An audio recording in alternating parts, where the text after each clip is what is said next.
my camera so that we're like approximately the same size, but it's hard to do that. Hello and welcome to Journey Lines. I'm your host, Kim Minnick, and this is the show answering the question, how did they get here? I am so excited to introduce the other half of Kim Witted, Kim Rohrer. Kim, how are you? I am great because I'm here with you. I just wanted to call out that when you record in Riverside, when you start recording, there's a little note that pops up that says actual recording is higher quality. And I just find that so funny because I know they're referring to the video quality, but I like to think that the actual recording is going to be like even better than what we're saying. Yeah. It's like higher quality content magically. That's the AI I actually use. It's higher quality, enhance. Enhance the quality of our conversation, please. It does. It makes us Impossible, better obviously. people. It saves a tree. No, it doesn't. Exactly. How are you today, Kim? I'm pretty good. I got to drop my kids off at school today because our bike is in the shop, so I'm driving the kids to school. Usually my husband takes them on our bike, but I got to take them to school, which means I got to walk my little 4-year-old into his TK classroom and see his friends and see how he signs in his little name on the sign-in sheet, and like it's very cute. I got to see them give each other like a big hug goodbye when my second grader walked off to her lineup. Like it's a little peek into their world that I don't usually get to see. What a beautiful way to start the day. It was lovely. I was like, all right, you seem happy playing with that pirate ship. I'm going to go now. Bye. See ya, kiddos. And they're just like, okay. It's very cute. So it's a lovely way to start a day. Lovely way to start the day. Speaking of starting, no other way. Let's get started. Before we dive into your journey line, which looks so fun, tell me what you got going on these days, personally, professionally, holistically. Well, start with personally, because here I am in my living room. If any people watching this follow me on the internet, you have seen this living room before. An internet friend of mine came over to the house recently, and she was like, I feel like I know your living room from Zoom. That's where the magic happens, baby. Good thing or a bad thing. Yeah. Currently, you can see I'm going to do this weird camera thing. So this is my commute through Train Town. A highly complex series of train tracks to step over. So a lot of city planning things are a little there. chaotic. So much city planning. My 4-year-old was homesick from school, and we just built a really epic train track with multiple sets of toys. So that's a good metaphor for my personal life.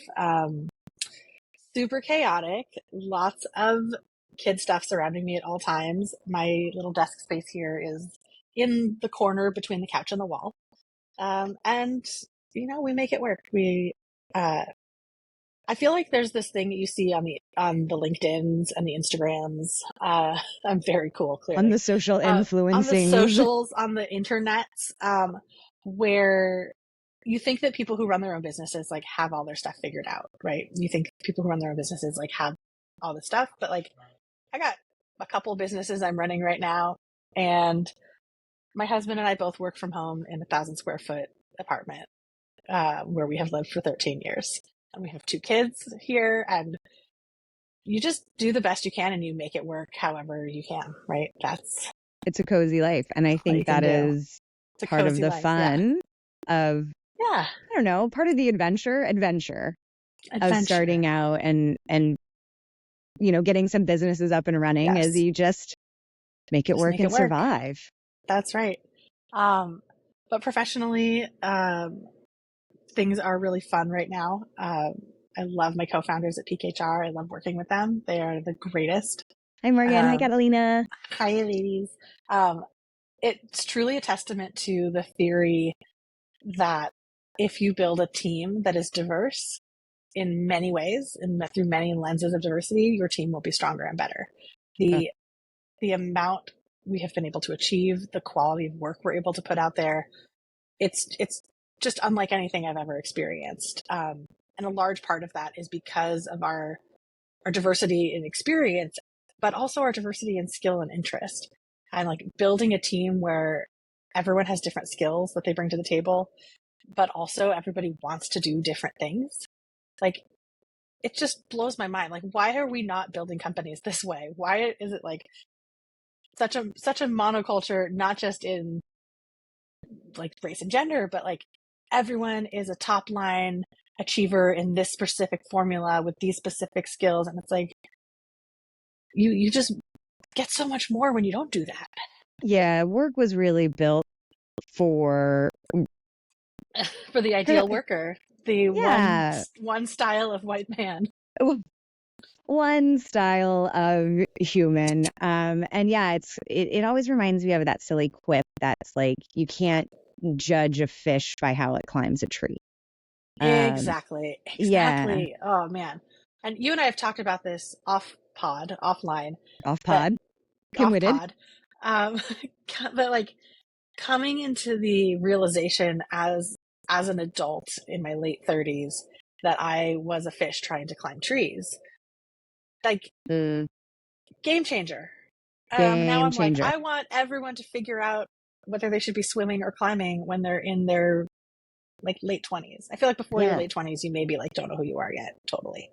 Um, I mean, but like, definitely like I have changed. I have calmed yeah. down. I have gotten excited in different ways. Like I've certainly Mm-hmm. grown into, and what I need, to your point, what I need professionally has Right. developed and changed and grown over the years.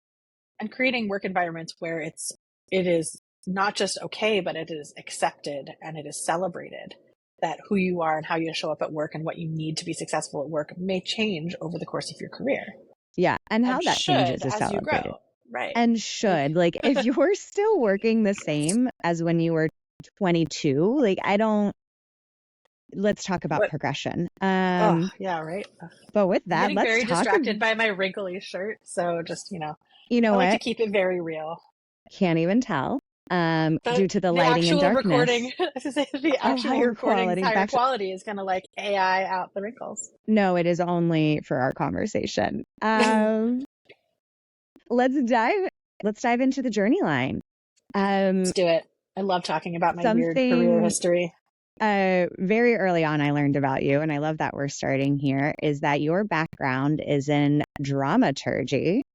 Sure And is. sure is. So excited to dive into the theater to people pipeline later. Um, but you actually start off kind of at a low point. This is not the highest point in your journey line, or a little bit Yeah, on a low end at grad school, and hashtag nowhere never to mind. go but up. Nowhere to go. When you start low, Right. great. You know, I Tell like me to about keep that my bars time. reasonably low. Um, Yeah, yeah, I had gotten into college for acting. I was going to be an actor. This was my like pre-journey lines. This was like ballerina turned musical theater person turned actor. I And love then this. then in my second year of college, I realized I didn't actually want to be an actor. Um, and luckily, the UCLA School of Theater, Film, and Television is a very flexible program, and you can change tracks. So I wasn't stuck in the acting track forever. Um, and that is when I discovered dramaturgy, which is, for those who don't know, I love taking any opportunity to give people a new word to know.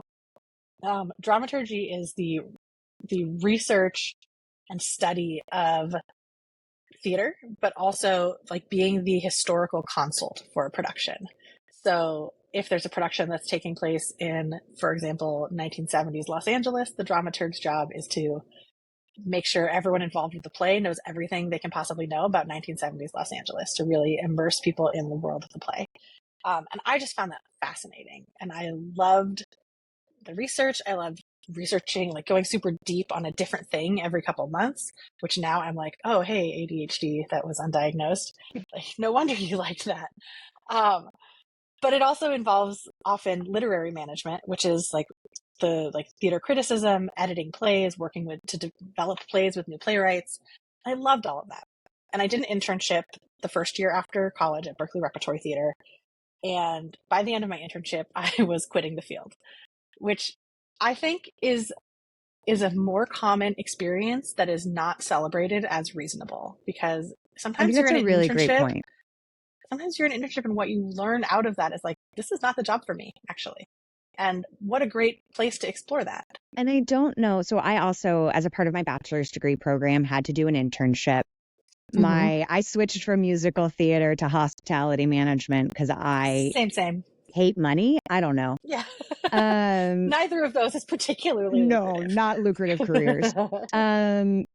But I do recall not treating my internship with the respect that maybe it deserved. And it sounds Yeah. like you did, because that's a really scary thing to Yeah. realize. Well, part of it too was that the internship at Berkeley Rep was a very serious internship. It was an 11-month internship.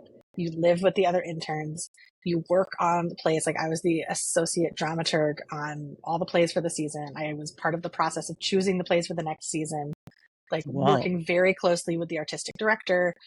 I'm like, there was you worked, like I was writing pieces for the program. I was in the rehearsal room putting together the binders of research. Like you take it very seriously. And by the end of it, what I learned was not that I didn't love the work, but that I didn't love it enough to make the sacrifices required to have a career in it.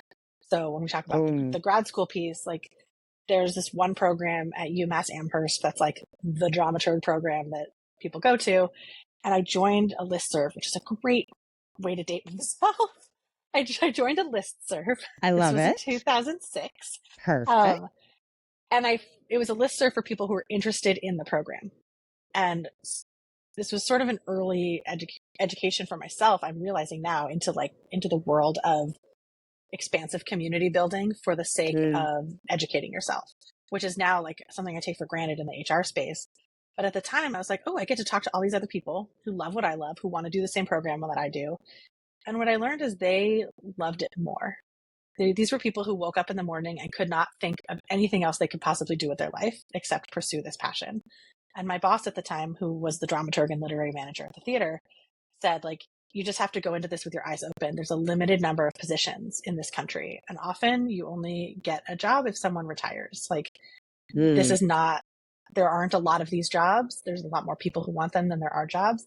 And you'll probably get laid off many times. And you'll probably work a second job.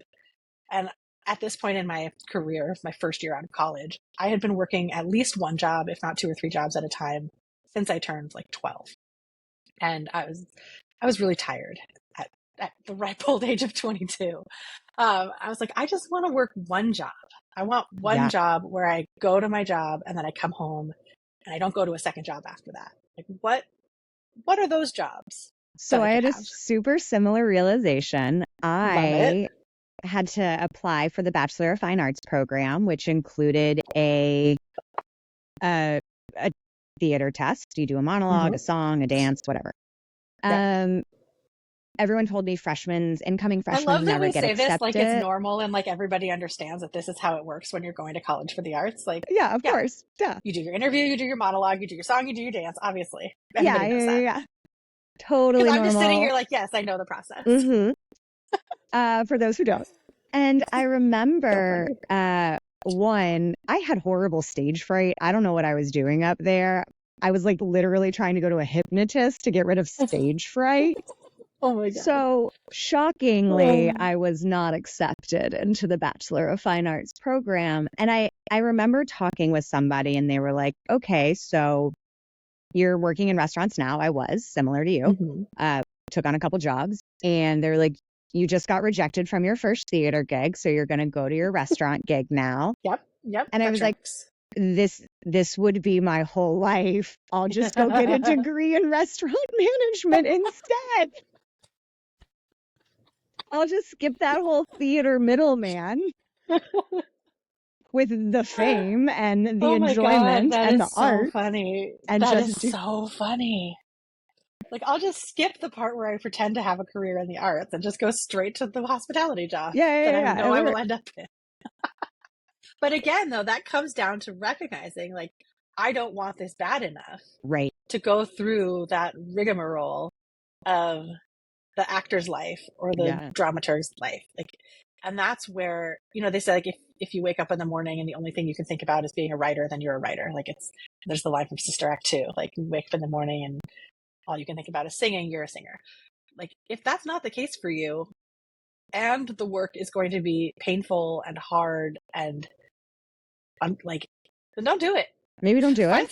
Find something you like more. find something you like more. You don't have to like it perfectly or Right. wonderfully, Find but something that you like enough and that maybe it has less friction. yeah.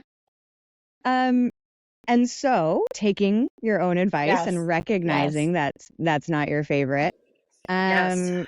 we start seeing some pretty cool logos on your I journey know. line with some I collected some pretty logos. downward lines. I see Pixar, I see Google, administrative assistant extraordinaire, Yes. and down to the EDD, Economic Department Development Department. For Yeah. Californians, it's where we get our AKA unemployment unemployed. insurance. Right. So To be tell me clear, I about didn't this. work for them. I was unemployed. Yeah. To be clear. Well, walk me through it. So you leave Yeah. behind the glamorous life of dramaturgy Yes. So and you glamorous. join a scrappy little The company called Googs. I know. Google. You know, it's so funny. I love telling this part of the story because A, it's like give props to my mom, and B, it's very of an era. So this was 2007 I was winding down my internship, and my mom was like, "Isn't that Google company up in the Bay Area? You should work for them." And I was like, "Yeah, Okay, they mom. are. I'll go work for Google. Sure." But I had someone I knew from college worked at Google, and I sent him an email. I hadn't talked to him in like 2 years, but we had done a study abroad program together, so we knew each other. I was like, "Hey, you work at Google. I want to get a job at Google. Can you like refer me or something? Is that a thing?" And he was like, "Yeah, we do. We have an employee referral program. Like, let me submit you." And grueling application process. Just, Ooh, when they talk about like the tests that Google had people doing in like 2007, like the it was wild like questions, like how it was many LSAT nickels? style logic questions. It was the one I remember the most was because I almost said auditioning. I was applying for You're an auditioning executive now. assistant role. It was an audition. And one of the tests was we're organized so fucking stupid. You're organizing a talent show for your team. These are the names of the 5 people who want to perform. These are the names of the songs. This person can't go before this person. This song has to go after that song. This person has to go last, like, et cetera, et cetera. And then it's like, what is the order of the performers and what songs are they all singing? You were like, I was told there was going to be snacks here. I was like, but I had tried to study for this. I'm notoriously terrible at studying for tests. I hate it. I don't know But how I to had, study for a yeah, test. but I had a friend who had done the LSAT, and I was like, I hear I'm going to have to do LSAT questions. Like, what does that even mean? What am I doing with my life? And it like my methodology was not, I'm sure there's some like formulaic way to do this, but I was just like mix and match. We'll make it work. Follow all the rules. Check all the boxes. Um, and miraculously, I got the job. I did not get the job I wanted, which was administrative assistant for the Google Books team because I was a very bookish library person. Dramaturgy Instead, I makes got sense. placed with, yeah, and I worked in library archives in college also, former librarian. But I got placed with AdWords front end engineering. And I was like, fuck, Whoa. I don't know what this is. I don't know what front end is. I barely know what engineering is. I don't care about AdWords. Like, fuck. And now But that is Google. I mean, honestly, like it was one of those blessings in disguise moments because for anyone listening who is familiar with the trajectory of Google, 2007, 2008 was like, if you worked in AdWords front end engineering, you were like the gods of campus. It was like, that was the brand new shiny thing that was making all the fucking money. This is how we're going to make And money. This is how we're going to get known. we This is had going to like be it. primo real estate in the center of main campus. I was like 2 levels removed from Sergey and Eric Schmidt and like working with really cool people who were doing really cool shit. And I got to do stuff like borrow a work car to drive to the toy store and buy Legos so my team could do a team building activity. Sounds horrific. It was horrific. It was What a like, job. obviously, like there were things about the job that I didn't love. I realized like, okay, I don't think an executive assistant career path is for me, but I got to do so many cool things. And there was a lot of, because I was the first EA that my team had ever had, they didn't totally know what I was and wasn't supposed to do. So they were engineers, so they got to do whatever they wanted. So they're like, yeah, 20% time. You should totally be doing projects like anywhere for the rest of the company that you want to do. Did you fully know what you were supposed to be doing as an No, administrative assistant? So this no, feels like a really great it was awesome. opportunity to build your role. Yes. And for someone like me who likes to fly by the seat of my pants and likes to make shit up as I go along, it was fantastic. I had a great mentor. I had great partners on the admin team who knew more than I did. But we also had a lot of latitude to do things. Like we realized Google was very small. There were 300 admins worldwide at the time. And we realized we're all doing things slightly differently. What if we had one unified way that was like, this is the protocol for scheduling meetings. This is like the guardrails for doing team building events, whatever. So my friend and I were just like, let's just make one. And they're still using it in Let's just write 2024. this down. They're still using this like shitty little thing that we scrapped together in 2007. And amazing. Like the authors at Google Library didn't exist. We had authors talks, and I was like, instead of having all of these books from these talks just like sitting on random people's desks based on whoever planned the event, what if we like put a library? We have a badge scanning system for taking out equipment and shit. Like, why wouldn't we do the same for? Let's just books. Make our own library. Yeah, and they were like, okay, find a spot on campus where it can happen, and like you can work with the tagging team to like do it. And so I did it. And one of my proudest moments was I was standing chit-chatting with Eric Schmidt's EA, and he walked by and he's like, hey, Pam, I checked this out from the library. Can you return it for me? And I was like, oh, win happening. Without even knowing it. Honestly. So it was the first like 6 to 12 months or so was just like a magical wonderland of all of this cool shit happening and feeling like I have the coolest job ever. And then tragedy struck. As it does in tech. Yes. So I had been hired as a part of what they were calling the Administrative Associates Program, which is, by definition, Larry and Sergey's way to bring in smart, talented, motivated people who didn't have traditional backgrounds, get them integrated into the company, get them doing like admin work, but lots of other side projects. See what they can do, like build libraries. See what they can do. And then after 1.5 to 2 years, transition them out into other parts of the company. Right as I was about to hit that 18-month mark, the executive assistants decided they were tired of cycling out admins every 2 years and canceled the program. And so all of us who had been hired with the idea that we were going to get to grow our careers in magical ways all over the company, we're now told, no, actually, you have to stay in your job and there is no career development for you outside of this path. And feels like really cutting off a great opportunity to your point, build a non-traditional background pipeline. Yeah, exactly. And I was already like talking to the marketing team about moving over to a marketing job. I'd been doing projects with them. I was super stoked about it. And they were like, no, we don't want you to leave the engineering admin team. So no. And so then I quit and I went to Pixar. Just as one does. Again, but it's the network effect. So, right. I wasn't going in cold. I knew someone at Pixar because she had come and done a talk at Berkeley Rep when I was an intern. And she was involved with Berkeley Rep community. It's like, I knew her, I could connect with her and sent her a message. I was like, I'd like to come work at Pixar. What now? And how do I do that? So she flagged my resume when I applied for a production coordinator job. It was like lowest rung on the totem pole. No, not quite. It was the second lowest rung on the totem pole. Production assistant was the lowest rung. But a whole foot in the door. But a whole body in the door. Unfortunately, they hired me on a production that then they realized they had overstaffed and then didn't have another role for me. So my tenure there was a beautiful 6 weeks long. I mean, longer than the average person has worked at Pixar. True.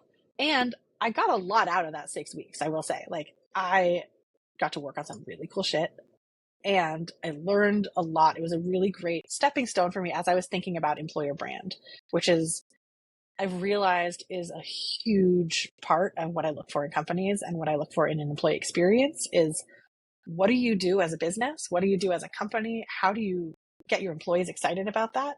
What is it like to work here? And how do you get the public excited about that? Like the interplay between HR and marketing is super fascinating to me. And it's where I'm like, we'll talk about this later, but it's like where I'm focusing a lot of my energy right now. Yeah. But going from Google to Pixar, two places with incredible employer brands, incredible brands in general, like I really got a crash course in what does it mean to have an employer brand that matches your external brand and how do those things play with each other. I was very bummed when I got laid off. They had said, we're going to pay you for the next 2 weeks, but you don't have to come in if you don't want to. And little like eager beaver me, I came in for like 3 days in a row. I was like, I'm just going to come in. I'm going to work really hard. They're going to realize that they need me to do something, and then they'll find something for me. And then like by the end of the third day, I was like, fuck this. Nobody's like, they have told me in no uncertain terms, there is no job for me. Like, what am I doing? Do Something else. you, Yeah. would you change that? Like, do you No, think had you have gone every day? No, no, no. no, because on the third day I met with HR, and the HR lady was so nice. And I wish I could remember her name. She was a lovely woman with like a mane of reddish curly hair. And she showed me something that has influenced the way I think about internal mobility to this day, which is that she had, again, this was like 2008, so technology was different. She had a literal whiteboard in her office where they had mapped out the next like 2 or 3 known productions that were happening with little magnets representing kind of the main people who were working on each one. So as you were moving from story development into animation, now your story development people were free to work on the next project. And she literally moved people's face magnets around on a whiteboard to plan out internal mobility, because you would work on a production for 4 or 5 years, or a production would take 4 or 5 years, but your part of it might only be like 1 or 2 years long. So she mapped out this internal mobility pathing by looking at career path against work needed against skill and interest. She'd be like, I know that you are interested in doing this. We're going to have this show start that's going to be in the development phase coming up. We're going to need someone with your skill set and your interests. So we're going to earmark you for this job that's opening up in a year. And it was really, really cool. Yeah. The downside was that she was like, but there's nothing in here for you. So, But side note, sorry. sweet, sweet darling, please go home. Yeah. She was like, I was like, but what if I work really hard for the next 2 weeks? Like maybe something will open up. And she was like, I can tell you that nothing is opening up. And maybe there would be a PA job for you, but that pays $30,000 a year. And which just I mean, wasn't at the gonna. time I was only making 40, but I was like, I can't go back to 30. Wild. And yeah, I mean, it was wild. I had some amazing boss stories there and some terrible boss stories there, but ultimately I was on my couch applying for hundreds of jobs. I had a spreadsheet where I was tracking my hundreds of jobs I was applying for. It was awful. And which is probably why you have the EDD, the Economic Development Department, That's a low point. It was unemployment. a low point. Yeah, where you're certifying that you're looking for a job while you're looking for Back a in the day, you had job. to fill out forms that were like literal paper forms they would mail to you, and you had to write down 3 jobs you had applied for in the last week or last 2 week period, and you had to mail it back, and then they would send you your check. Wow. Can you Really, believe that's how we used to do things? I would like to know the cost of administering that Oh my program God. versus just, you know Oh, what? That's not for today. Nope. no. No, They not also today, had a Satan. thing where they randomly selected people to attend career development workshops. And the career development workshop was like how to use Microsoft Word to create a resume. And I know this because No. I was randomly selected for a workshop, and it was, if you were randomly selected, it was mandatory. So I had to go to this like terrible office building down by the airport and sit for like 3 or 4 hours pretending to learn how to make a resume in Microsoft Word. And I was like, I've been working office jobs for like 5 years at this point in my career. I was like, I mean, there is someone else who would benefit from this more than I am. I I am taking the appreciate spot the of someone who thought. needs this. The Like, execution is yeah. anyway. There Well, should have let's been a thing where you could be like, I know how to use a computer, give this spot to someone who needs Can help. I test out of this, please? Yeah. Right. Look, I'm a terrible test taker, but I think I can nail this I can one. test out of printing out my resume. But Yeah. nothing lasts forever. No. Unemployment, whereas clearly educational, led you to Discuss? First, it led me to Fantasy Studios. Fantasy Studios. Okay, sorry. I don't know how to read. Legendary recording studio in Berkeley. Cool shit. Literal journey. Bad job. Yes. Literal journey. They literally, Journey, the band, was in-house for a month recording their album. Wait, and what? Yeah. Yeah. With what my lead job duties singer? ranged from printing the Angel, not the original singer, Angel, Angel, the new guy. He Amazing. Was so nice, so sweet. He would bring me his thumb drive and be like, "Can you print out the new lyrics for me?" And I'd like, I remember he had his little thumb drive had like, it was like a little rock hand signal. I'd like plug it into my computer and print out his stuff. Dean, the drummer, had a massive sugar addiction and would send me out to buy him sweet tarts. They were what just a choice. Oh, I know. You can buy them in bulk at the 99-cent store. I do now. Fun fact. But to quote him very famously, he said, "It's better than cocaine." Yes, please. Because at one point I was like, "This is a lot of sweet tarts, Dean. Like, do you want me to find you other snacks?" And he was like, "It's better than cocaine. Like, this is my vice." I'm like, okay, I'll take it. Here, I'm gonna pop down to 99-cent store. No, they were a delight to work with. They were so fabulous. And really, like, I credit Fantasy Studios as mind-numbing as the job often was working the front desk. It was really my introduction to HR because I was not allowed to. It's not that I wasn't allowed to hire interns. We didn't have budget to hire interns, but the job was like way more than one person could reasonably handle. And I knew from growing up in the entertainment industry that unpaid internships were illegal in California, and I did not want to be a part of continuing to perpetuate exploitative labor practices. Yeah, I would like to pay someone for their labor. Yeah, but I was like, but there's got to be a way to do this. Like, there's got to be something. And so I started looking into it. And the only way to do unpaid internships in California is to have them be students who are receiving college credit. And I learned through some research, pulling on those dramaturgy skills, that there is a local community college that requires their audio engineering students to do internships as part of their degree. And I was like, well, we could partner with them and then they will send us interns and I will write up a little report card for each intern at the end of their thing. Great. So that was like my first foray into compliance and labor law and like employee handbook documentation, because these interns would start and they would need like a getting started guide and I needed to make sure they had their stuff. And I was like, oh, I really like this. I like documentation. I like knowing what the rules are so that I can figure out how to get around them.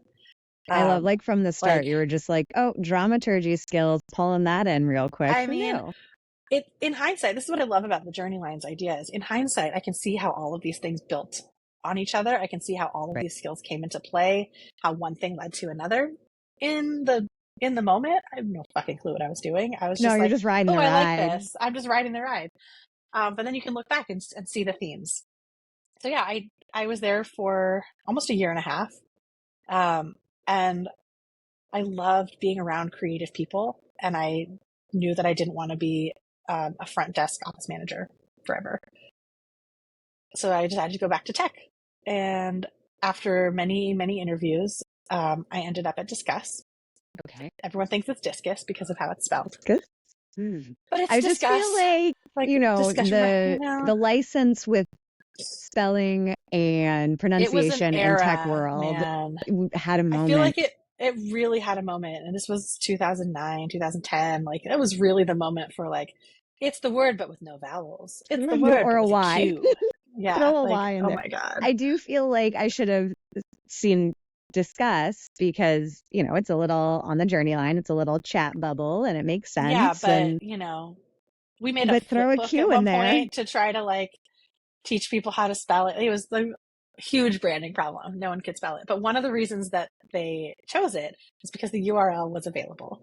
I mean, this is the kind of practicality that I loved about Daniel and Jason, the wonderful, wonderful co-founders of Discuss. They were like, we were all figuring it out together. So I think when I started there, I was like 26, 25 or 26, and they were like 24, 25. We were like in our mid 20s together. They had dropped out of college to start this company. It was 12 dudes in a small room in San Francisco. I was the first female hire. I was the first non-technical, non-sales hire. And Just we were getting it all done. just learning as we went. But Daniel and Jason were two of the kindest, most humble, most creative people I've ever met. And when I joined them, we kind of agreed, like, we're going to figure out how to be a company together. And I know more than you guys know about this area of Companies. office management and HR, but I certainly don't know a lot. And they were like, cool, we also don't know anything about building a company. So let's learn together and we'll all be better. And you spent And I was 8 there for years eight there. years. Yeah. I went from, I think the official title was general manager or like office manager who wants to do HR. Like I had so many weird titles there. But when I left, I was a seasoned VP of people who had been through Series A through Series D and acquisition, opening second location, closing second location, 2 rounds of layoffs, massive, massive product development. We had a huge opportunity during when Trump got elected because we were dealing in the space of online commenting. Mm, Our values, one of our values was to speak your mind respectfully, and our values and how they related to our product and our business were really put to the test. And it was a very cool journey for us to go through to think, what is our stance on hate speech? What is our yeah, stance on hate speech in the context of this election? What is the what are the confines of our values, and where yeah. do our values bump up against our very real business needs? And do we start refusing to take money from publishers who are publishing hateful content? I had a It's VP of wild. comms that I worked with once, and she said, never waste a good crisis. Mm-hmm. And it gives that similar vibes like that. Yeah. I worked at Patreon in around 2017, a similar, Mm-hmm. and you kind of have these business strategy discussions based off of values and what you're seeing. Mm-hmm. Yeah. It was wild. What are Um, some of the, like, hindsight 2020? What are some of those decisions that you were kind of like, I can't believe we did this? I mean, one of the decisions that we made that I'm very proud of that I kind of couldn't believe we did because, we were at that point, I think, Series D, thinking about potential acquisition, like trying to figure out what the future of the business was going to be like. And we made the decision to not allow there was sort of like a short list of companies that were like, you're on the hateful company list, like Breitbart, and basically like sites that were Nazi and child Sure, like porn and like very very clearly bad. having. We were like, we allowed the product to exist on their site, but we started reinforcing moderation rules. And like, if you are going to use our product, you have to abide by these moderation rules. And if you don't, then you can't use it anymore. But we also turned off ads for all of those sites so that we were not directly profiting off of those websites. Interesting. Um, and it was a hard decision because we were making a lot of money off of Breitbart. Like, they got a lot of traffic. The ads got a lot of hits. Anger But we were breeds like, engagement. we just don't feel right. We don't feel good as a company profiting off of hate. We can't Mm. do it with a clear conscience. And we thought, sort of naively, I guess, we were like, but if our product is there, at least we have some control over what kind of hate is allowed to exist on the platform. And we have some things built in that stop certain things from appearing. And if we take it off, they'll just use somebody else who won't put controls in place. So, as a VP of people, or wherever you were Mm-hmm. in that career arc, Yeah. you talked about content moderation Mm-hmm. in Discuss and some of that practice. How that can be a really emotional strain on Yeah. folks. I'm curious, like, what a fucking time to be alive. Yeah. How are you managing that approach to content moderation Mm-hmm. from a VP of people lens? Yeah. I mean, there were 2 things we did. One was we were actually partnering with a team at Google that was developing early AI essentially to flag content so that human eyes that were connected to human hearts and minds would not have to read all the trash. Um, but something that we didn't do well enough, I think, just because of a lack of experience, lack of being informed, we didn't put in New to the enough. I world. think, yeah, like enough mental health support for our customer support team.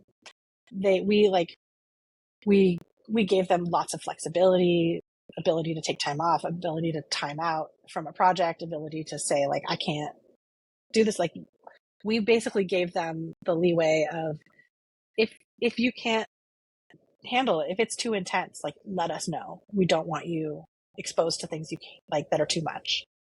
But I think we could have built, knowing what I know now, 10 years later, I would have put more explicit protections and more explicit mental health support, because some of the stuff they were exposed to is just unspeakably awful. And we happened at that point to have several people on our customer support team who, I'm trying to think of the right word for it, they were like sort of uh, radical activists in the way they thought about this stuff. So like they sort of delighted in taking down the Nazis. Like there were parts Yeah, of them but that really gosh, liked that, but it's a you're just lot of sweeping the exposure, right? ocean, you know? Like, Exactly. And so I remember many conversations at lunch being, and I'm like, yeah, I got to go home and bleach my eyeballs. Like, I saw some really nasty shit today.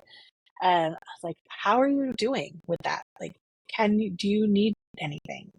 How can I support you? Like, I didn't know what I was doing enough to really know, and I but we don't, did have a cross-functional team to address all the decisions we were making around it. And we had, I think, two people from the customer support team who were a part of that team. So, because that was what was important to me, is that we had our CRO, we had someone from engineering who was working on the like anti-hate speech engineering work, and people from the customer support team who were on the front lines of experiencing it, that we were all in this discussion together about how the company wanted to handle this stuff, how the company wanted to address it. I mean, at least you have that like large conversation, a thoughtful Yeah. approach. Yeah. And, I kind of learned this working at Patreon and other content generation places. The depths of the internet. Oh, it's Uh, disgusting. but outside of work, you're also, let's just, back Yeah. that train out. Yeah. Outside Yeah. of Yeah. work, you are married, you have a baby. You're Yeah. really like It was coming an into eight a year. new season Eight of years is a yourself. long time. Like the 8 years from like mid 20s to early 30s. And That was so a unheard time. of in a startup sort of Yeah. world. I think we see a lot of some of the expected tenures don't come from the internet, No. 18 months, No, maybe it's like 24 2 years. months. Yeah. So, 8 years, you go It's through no. some personal We went life through a growth lot too. together. Yeah. Yeah. It was, and I mean, I'm still close with people I worked with at Discuss. I'm still very close with Daniel. Like, this is, these are people that, we grew up together, and Yeah. we learned a lot together. I think we did 5 offices in that time period. Like, I was very well versed in the San Francisco commercial real estate market. Uh, but I learned so much, and I had the latitude to explore things that were interesting to me and build things in a very trusting environment. I say this all the time. Like, I was very spoiled by my first Yeah. tech HR job. It But is not like eventually that you everywhere. left. Like, Yeah, we got acquired, and okay. the acquiring company was trying to get rid of me for many months. And there was I was there for about 6 months post acquisition, and really a lot of that is largely credited to Daniel for recognizing that I was adding important value, and for fighting for me to not get laid off. Shout out Daniel. Shout out Daniel Ha, best bro I know. Um, he really fought for me like on a monthly basis until we both felt that like it was going to be the right time for me to leave. And part of that was like continuity of care for our team, The who'd been absorbed into this very different corporate culture that was sort of trying to keep San Francisco as an office hub the same as we had it, but they also merged us with another company they'd acquired in San Francisco. So there was a lot of like cultural balancing that needed to happen. Um, And he was like, if you want to stay to do this, like, I will keep fighting for you to stay until you're ready to leave and until I feel like we're in a good place. Um, and so I started looking for other things as I was fulfilling my duties as the head of business operations for Discuss was my official title. Like I Of said, course. lots of weird titles over the course of my career there. At one point, my title was just HR. That was my title. And I was like, that's not a title, that's a department. Yeah, that's I was a like, well, that's a structure, that's a I don't know what your career. title should be. So for a while, my title was just HR, not even human resources, just HR. Um, So so yeah, I is left post acquisition. yeah. Um, And is that when you go to Stride? that's when I go to Stride. Cool product, bad. Man, that's cool product, bad fit. Been there. Yeah, I That's really tough. wanted it to work because I still really believe in the product, like democratizing access to healthcare, decoupling healthcare and employment. Like, So I'm important. so on board for that, and it was not a good fit. Um, just wrong. I was not right for that team culture. I was not a right match for the CEO. I did a lot of really good work there, and I Yep. think I was one of those like executive turnaround jobs for the first 6 months, where it was like, come in and fix all of this broken shit. Like, Yep. we clearly have some problems. We clearly have, Please put out you know, fires first. yes. And so I came in and I did a lot of firefighting, executive team turnover, firing employees for the first time in the company's history, um, doing like the first engagement survey and having to have the executive team reconcile their personal experiences with what was being reported by the company. Yeah, you gotta kind of Like, hold a mirror up to what's happening in the org. And that's tough yeah. the And like, first time. yeah, I really like doing that work. I like kind of coming in and bad copying a bad environment and being like, listen, if this is the company you want, great job. You're But if this is nailing it. not what you want, like, then things have had to change. But just ultimately, like, we weren't a great fit for each other. But then I got pregnant with my second child, and I was planning to stick it out for a while longer. Um, I was training people on my team in a way that I felt really good about, and I was really excited about growing the people who reported into me. Um, and then it was March 2020, Oh, and what happened then then? what? It was so weird, right? It's I will so remember strange. forever because it was Friday, March 13th, was my last official day of work before going on like pre-birth maternity leave, and it was the first day of lockdown. No, I that had timing. I had just spent like 2 weeks taking the company remote because we were like, okay, everyone's got to go work from home. Came up with COVID policy, came up with like did this whole thing. I remember back at the time, the Amplify community with Lars Schmidt, we were all collaborating on these resources in Coda to try to share with each other, what are you doing about work from home? What are you doing about safety protocols? How do you handle all this? This was all very new. And I had just spent like 2 weeks or so doing that. And then I was like, okay, I'm on maternity leave now. Okay, it's lockdown. My preschooler is home with me and I'm very pregnant. And then I had my baby in April of 2020. And then 3 weeks later, I got let go. Casual. Super, Casual.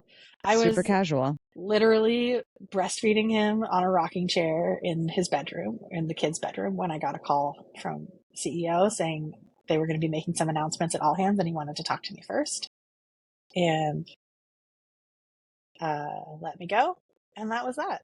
And then I did my own exit paperwork because they didn't have a VP of people anymore. And so they didn't know all of the things they had to have in exit paperwork when you're terminating someone while they're on maternity leave. Um, There is a weird thing that happens to a lot of people ops mm-hmm, leaders, and it is the mm-hmm. day that you are involuntarily terminated from your role and you Yep. complete your termination process. It is So such a weird. strange, I've written my severance agreement a few times. You Yep. know, I've had When systems you're yell at like, me because the account owner can't terminate themselves. right, right. And you're like, I promise I'm not saying this because I'm being self serving, like, but this is just legally incorrect and you owe me more money. Yeah. So, And And how would you like to approach that? Can we make it Yeah, exactly. easy for Yeah. everyone, Can I please? just make it right, or do we have to go through a whole thing? Wild. So Yeah, you're you mentioned something briefly, and I actually want to rewind before we go forward. Um, you please talked do about it. the Amplify community, Yeah. and Kim, I was Oh, yeah. as a baby HR generalist in 2015. I moved to San Yeah. Francisco, Yeah. and people were like, "You need to join the org community." Oh my gosh. You're gonna make Um, me very uncomfortable right now. no, am I? I'll stop. I get no, please. I I want to don't do gush about well. you. I don't do well with gushing, but I'm trying to Oh, good. Then be a it's a better growth moment person. for everyone. Yeah. Um, Yeah, it's a I growth moment, a growth moment. and at that time that community wasn't quite right for me. I was a little bit more on an HR nerd track, and that was a little bit more of Mm-hmm. just a Ops. different ops. Yeah. Yeah. But I remember like this was my first exposure to operational community collaboration, not Mm, a this is my secret sauce and I'm not right. sharing, but more of a if we pool together our Lego blocks, it becomes better. Yes. So I'm Yes. curious, like a little bit, since you mentioned Amplify and COVID and Yeah, yeah. surviving, a little bit about the community thread you've had throughout your career. Yeah, it's something that I never really have put my finger on until recently, that this has always been a part of everything I do. And honestly, I think it comes from growing up in theater. I think this, like, let's all bring what we have to the table and, like, fuck it, we're going to put on a show. Like, I think I would have done really well in like a summer stock environment, but I was always on the West Coast and not in upstate New York. Um, I just that element of like, we are all people. We are all equal people who are trying to create something together, and we all are different. We have different parts to play, but we can only do this if we all cooperate. Uh, Like, that is very theater to me. That is very much like the ethos of creating theater and community. And I grew up in theater, like, I should specify, in Shakespeare.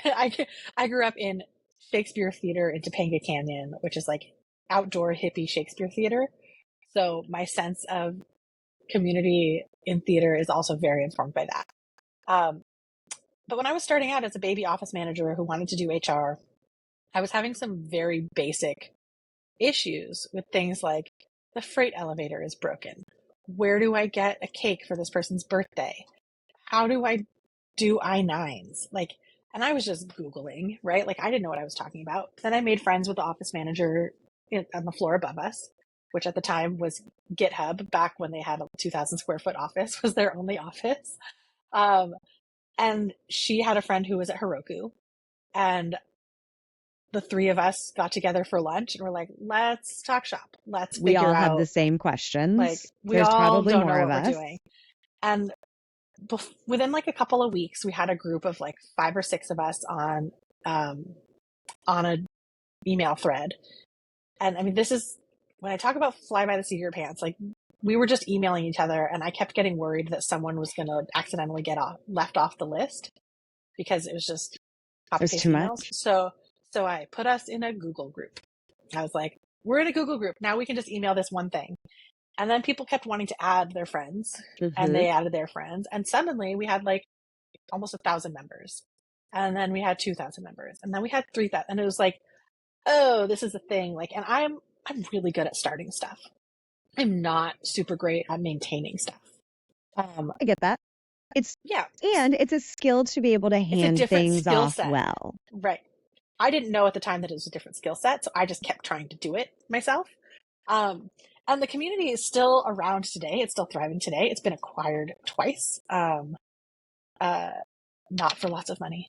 No, I no. still can't buy a Hey, house. community is not No, lucrative. It's right up but there other with people are running theater it, is and the point. hospitality. Right? I'm really good at choosing things that don't pay.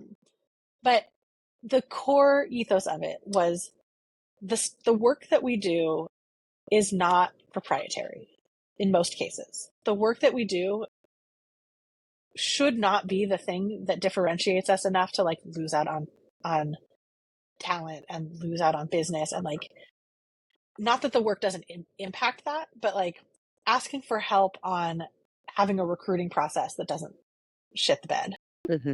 is not like, if I share with you, here's how to make a good candidate experience, that's not going to take away from my candidate experience.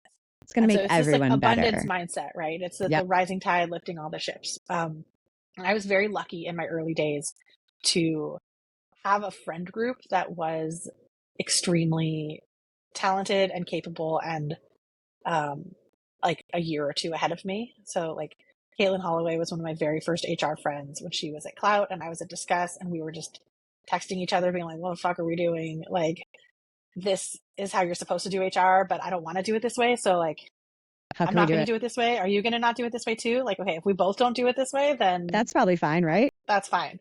And fun fact, the reason I became friends with Kara Alamano, who's what was most recently the CPO at Lattice, is because I thought I had to get my HR certification, and UC Berkeley had an extension program, and she was one of the guests. She was like one of the lecturers, and she gave a talk about the program, and I was like, I'm going to go learn about this program and get my certification.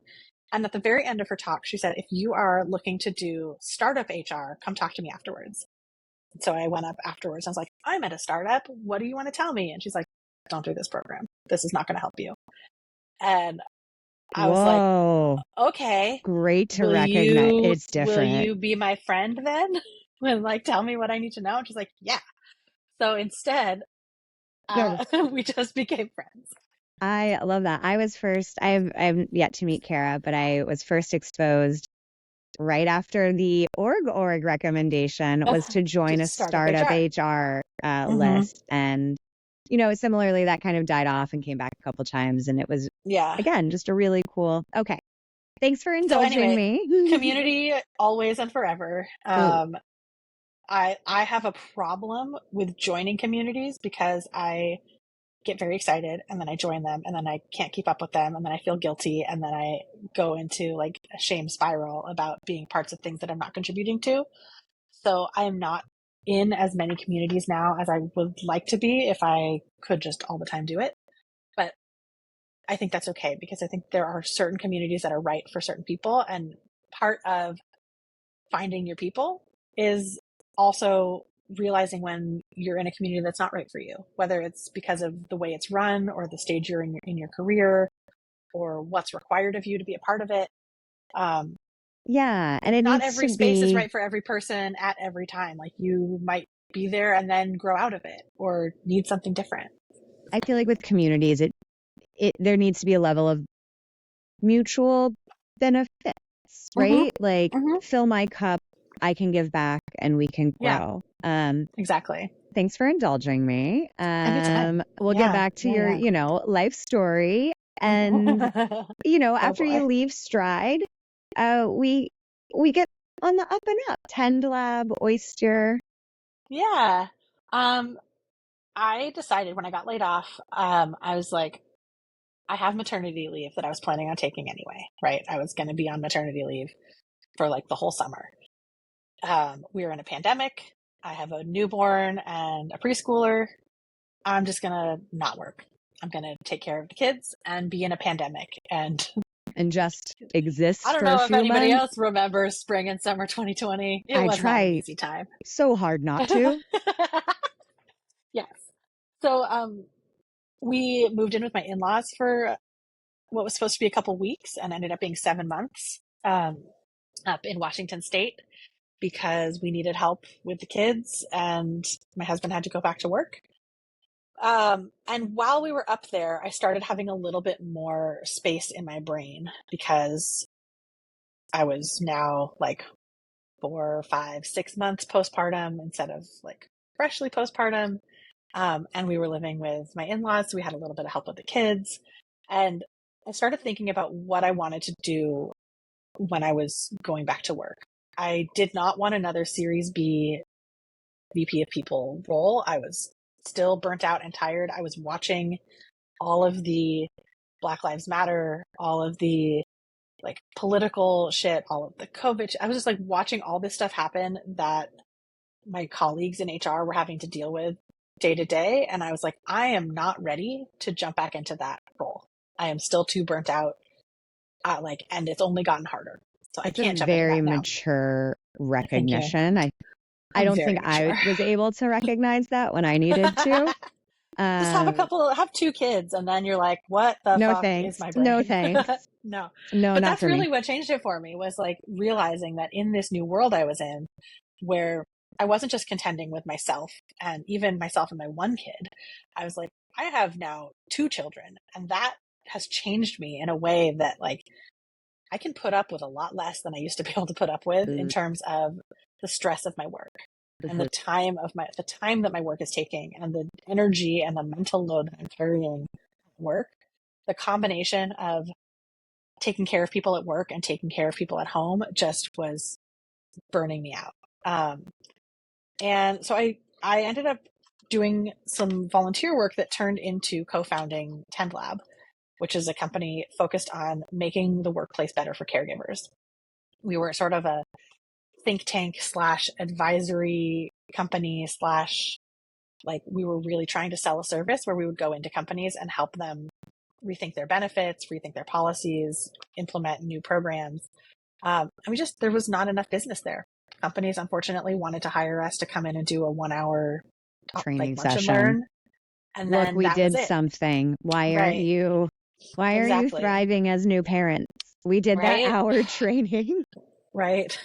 So we did a lot of work over the course of about 2 years together. Some of which you can find on my website. We released with Time's Up before Time's Up sort of collapsed.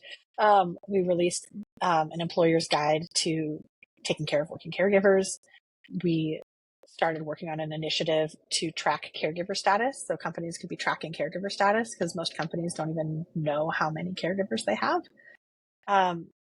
And we were doing a lot of really cool stuff, and then ultimately, it was after about a year, we had the hard conversation that founders often have, where you say, we are not making enough money to sustain this as a business.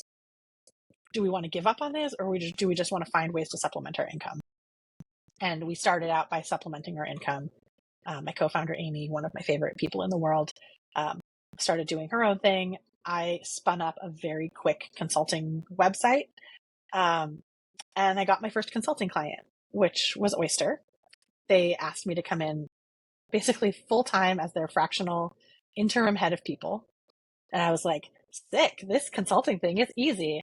You put up your website You and then just you get a client say it. that's full-time. Amazing. Look how I good don't I even need to am. I don't even need to build a book of business. Who needs a pipeline? I just got incredibly lucky.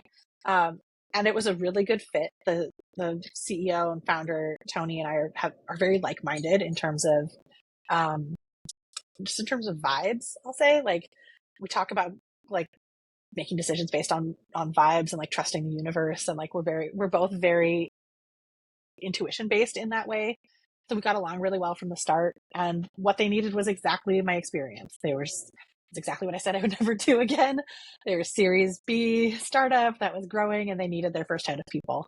But it was going to be a 6-month contract, and so I told myself, you can do this. You can go basically in-house for 6 months and do it.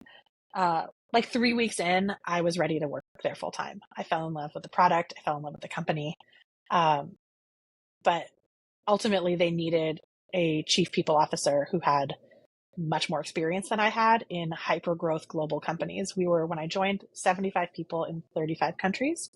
And by the time we hired my boss, Mark Frein, our CPO, it was like, call it 6 months later, we were almost 400 employees in like 60 countries. Wild. And then I went in house as the head of employee experience. And And within hiring a year, internationally like that is just wild, because now yeah, people like me have oysters or right? deals or remotes Yeah. to facilitate that, but you Mm-hmm. were We where were just Oyster making it was. up. I mean, we weren't making it up as we went. We had a legal team. Like, general counsel was like the first hire that they Right. made.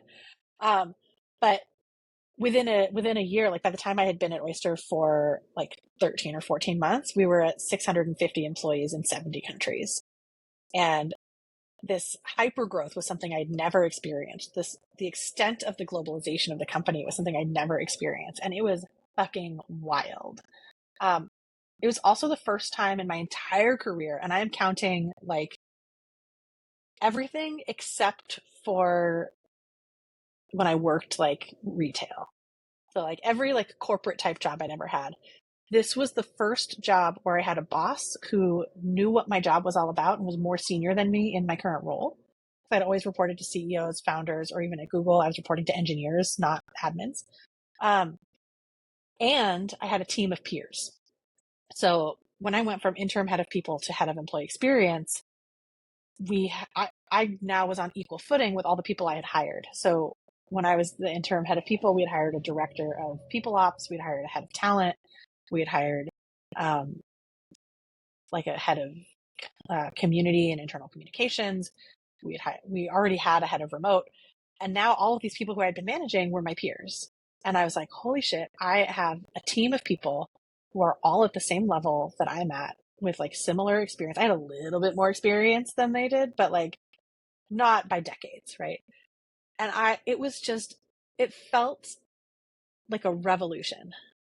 Mm. It felt like this is how all companies should fucking be. You should always have people who do your, like, who are your counterparts. And like, we got so much done. And we had to because we were hiring like 200 people a month. But to have this like team of peers who are all reporting into someone who really deeply understands your job and has been there, and that we were all expected to operate largely autonomously because we were asynchronous and across the globe. Like, it was magic. Like, we did so much. We got so much. We had to build everything. Nothing existed when I joined. There was no comp plan. There was no performance review module. One of my very first tasks was implementing HiBob. Like, we didn't have anything when I joined. I And mean, we it's, built everything. and when you are with a trusted group of peers, I Yeah. imagine you built trust and it didn't just come with hiring. Yes. It was But one of our when you, values was build trust. yeah, when you have We that, we also had to do all of our values. None of oh, that stuff didn't exist. We did all of it I mean, I would bet most startups need to redo their values by Series B, at least. incrementally. Yeah, Yeah, or with large employee growth or with yeah, something, because what you valued at 10 people might be really yep. different than 100 people.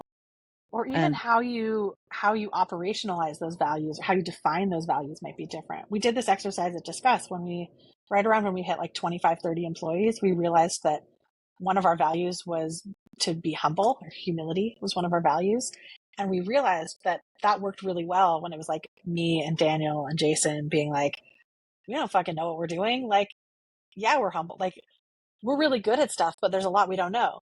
But what that turned into when we hired more and more people was that new staff didn't realize that really what we meant by humility was like low ego and curiosity. uh, Because we noticed like people were reluctant to share their successes, to share their wins, to like celebrate things because they didn't want to be seen as not being humble. And so we rethought it. We were like, let's rebrand humble as curious and talk about that curiosity is about having a low ego and about recognizing that there is always more to learn. And I love that that. was so much more impactful. When you think about, gathering groups of humans together and the words that we use, you start to see how, like, oh, that idea has kind of sprung its own. Mm-hmm. No, we want you to celebrate. We just don't want, Right. yeah, Don't be a dick. But don't be a like dick. people are going to interpret things in so many ways. And at Oyster, Absolutely. because we were in over 70 countries at that point, there's also the language barrier. There's also translation. Cultural There's cultural expectations. understanding of different things. Like, you have to be really explicit and give examples. Like, what does it mean when we say we build trust? What are the behaviors? What are the tasks that represent that? It's why I was so stoked to be working with Pando to develop competencies for performance management, because you have to be explicit. You can't just say like, we value building trust and you're not building trust, because who's defining trust? What does it mean in your organization? What does it look like in practice? How do you build trust with your customers? How do you build trust with your clients? How do you build trust with your product development team? Like, what do Codify these are like everything. everything goes back Everything. to fucking Fantasy Studios and my love of documentation and clarity. Like, it all comes together. But I yeah, would say it goes I back was to Google, where you it love does. Oh, documentation and so true. clarity. It goes back to Um, dramaturgy, where it's all drama. about providing clarity. It's all one thing. Um, But yeah, I was there. We did 2 layoffs in 2023, and I was a part of the second layoff. Again, all good laid things myself come to off. an end. It's true. I'm still consulting with Oyster. We're, funnily enough, working on a project that I started while I was employed that we never got to finish. Um, I love them dearly. I have so much love for that team. It's ridiculous. Um, like, full disclosure, I'm an advisor, I'm an investor, I'm a consultant. I'm working with them in lots of different ways. You are embedded. But that's on purpose. Mhm. Yeah, but it's because I want to be. It's because I asked to be. It's the same thing with Pando. It's like, if I'm an advisor to a company or I'm involved with a company, it's largely because I have reached out and said, I would like to be officially involved with you because I Yeah. like you and I like what you do and I believe in you and I want to champion you. And I know the value of my participation in this way. And so I'm going to 2023 pause for a happens. second because I can't hear you or see Oh you. no. I'm back. But we're technical difficulties, but we're back Yeah, now. we're good to redirect us towards kind of Yes. what's next. So 2023 happens, you lay yourself off whilst still sort of embedded. And now Yes. you've got some cool stuff you're patchworking together as your Yes. peaking interest of Oh, Kim, you're HR. too good. What you got Too going on good. today? I got so many things going on. I had to name my business Patchwork Portfolio because I could not land on a single one thing, um, because I want to do all the things, because that's my personality and because of ADHD and general enthusiasm for life. Um, so through my Patchwork Portfolio, which is I started out as a fractional HR business. I really wanted to hone in on the types of fractional HR that I loved and not just like blanket, I can do everything. Because my dear friend, uh, Erin Marshall, who's the current VP of People at Oyster, introduced me to the concept of genius zones. And uh, my pal Natasha Kahimkar over at Melita Advisors, shout out Natasha. When I was first starting to get back into consulting after Oyster, she was like, don't start out by offering to do everything. Only start out by offering to do the things that you actually want to do. And combining that with Erin teaching me all about genius zones, I really, really wanted to give myself a chance to focus on only the things that I am like uniquely qualified to put out there in the world. The things that I love, that get me excited, that I'm good at, that will help people. And what that looks like for businesses is employer branding, internal communications, ghostwriting, executive coaching, leadership development, um, and then culture and values work. So this is all up on my website, patchworkportfolio.com. But that's the primary focus of that side of my business. I've done some writing for HR tech companies. I've done some ghostwriting for executives, social media. Um, I've done some work doing helping companies figure out what the hell to do with their values once they create them. And I love that work. It lights me up. I know that I'm really fucking good at it and I want to do more of it. And I had started out also offering, and I still do offer HR advisory and consulting. But now I'm doing a lot of that through Peak HR. So Peak HR is the other business that I am running. Although it's not fair to say that I run the business because really Morgan and Catalina do all the heavy lifting on the business operations side of But things. hey, you're there bringing vibes. But I'm there. I'm bringing so many vibes. I'm our token California girl. Um, we have two arms of our business that we're running now. We have our flagship offering, Scaling HR, which is an alternative to SHRM for mid-career HR professionals. It's equity forward, diverse speakers and topics, all about propelling your career, helping you scale your HR expertise and knowledge outside of the HR team and into the rest of the company.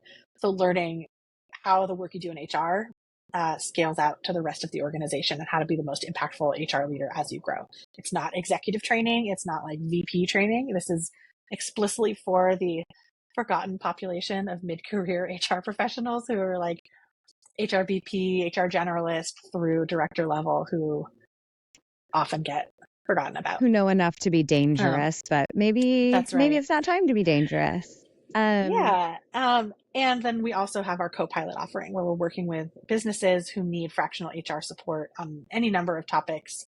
We can plug in and help folks cover maternity leave, spin up their HR ecosystem if they don't have one. We haven't done this for a client yet, but I'm really excited for when we do. A lot of companies will hire like a mid-career HR person, and then that person has no scaffolding and they have no coaching.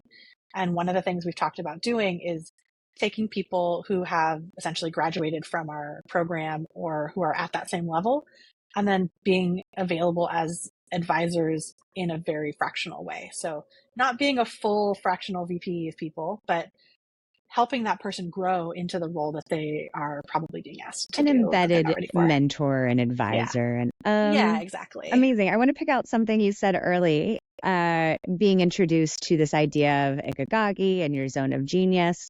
Mm-hmm. But it's so funny because way back in your dramaturgy days, back in your internships, you mentioned, you're like, I was with people who could not love this more, who woke up every day and this is all they wanted to do. So I'm curious, like now that you have seen that in the dramaturgy world and given it a name with the zone of genius and ikigagi, where are you at in finding your could not love this more work? You know what's funny is I'm finding it over the last couple of months, especially. I've really been like locking into it.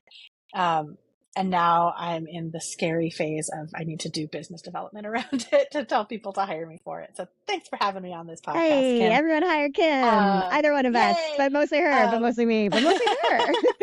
But we do different things, so you can hire us both. Yeah, or just have us for a Kim-witted conversation. Just two Kims. That's right. We're so fun. You can tell. Just two Kims trying to make it in this crazy world.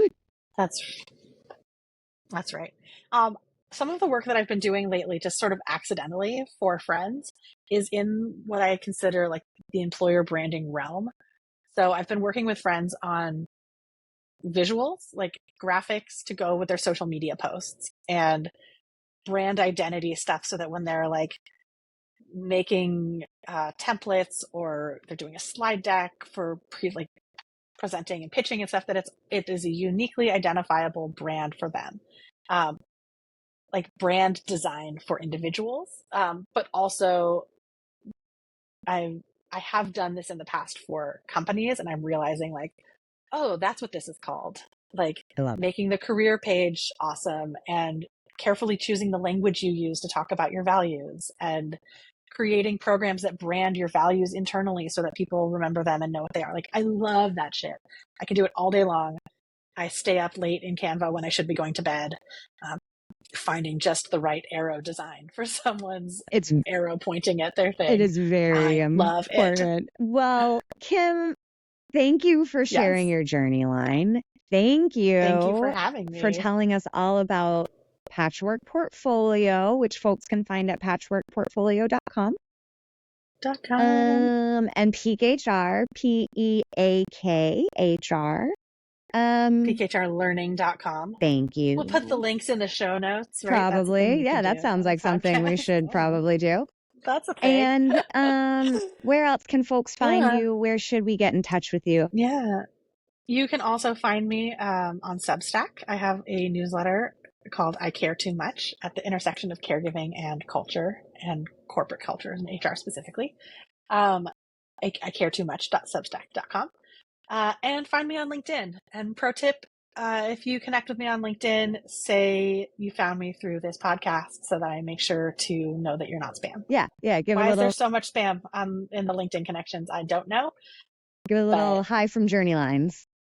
Yeah. And then I will absolutely connect with you. All right. Well, thank you so much, Kim. Thanks everyone for listening. Check out those links in the description below, and we will see you next time. Thank you. World's